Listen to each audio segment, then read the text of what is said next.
day and happiness life mga ka-life change. So for today's video, alam ko na gustong gusto nyo ito dahil we will talk about career, being an OFW.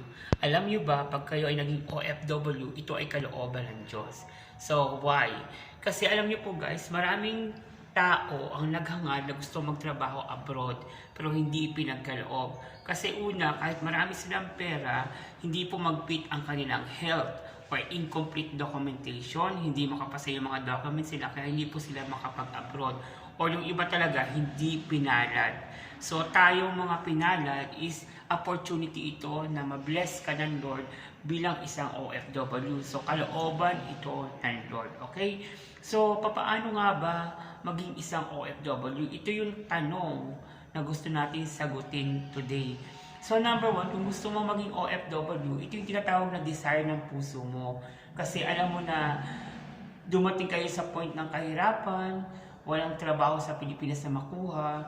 So you think na ang pagiging isang OFW ang solusyon para ito ay makatulong sa iyong pamumuhay. So papaano ka magiging isang OFW? Number one, kailangan i-secure mo ang iyong health. Okay? Kasi kung hindi secure ang iyong health, hindi ka makakalabas ng bansa. Okay? Number two, kailangan meron kang tinatawag na documentation. Ano yung documentation na to? Unang-una, yung passport mo. So, advance mo na yung passport mo para makapag-apply ka. Number three, kailangan meron kang tinatawag na documentation na resume. Kailangan maganda yung pagkakaayos ng iyong resume. Yung talagang makikita mo yung magiging takbo ng iyong career because of your profession or because of your skill. At dahil dyan, magkakaroon ka ng tinatawag na salary offer. So yung salary offer na yan, i-discuss natin sa susunod ko pa paano man negotiate ng mas malaki. Okay? So, another thing is, syempre, kailangan pumupunta ka sa isang legit na agency, yung approved ng POA sa Pilipinas. Okay? Maraming scammer, maraming mga tawag dito fake na mga agency na hindi license, kaya pag umalis tayo ng bansa, minsan nagkakaroon ng mga problema, hindi tayo matulungan. So pumunta tayo doon sa mga license na under ng POEA Philippines para hindi tayo maloko or ma-scam. Okay? So sa lahat na nagtatangka na maging isang OFW, make sure malakas yung loob nyo.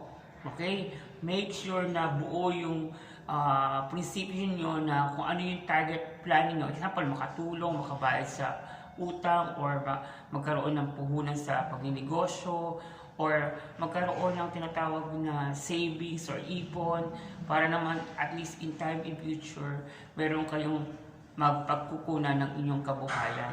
So hindi madaling maging OFW. Ang sabi nila kasi lagi daw is madaling maging OFW. Iba kasi yung nakikita nyo sa picture. Yung nakikita nyo yung example, nagpipicture sila sa mga gandang place, nakangiti sila, masarap yung kinakain, magaganda yung mga damit.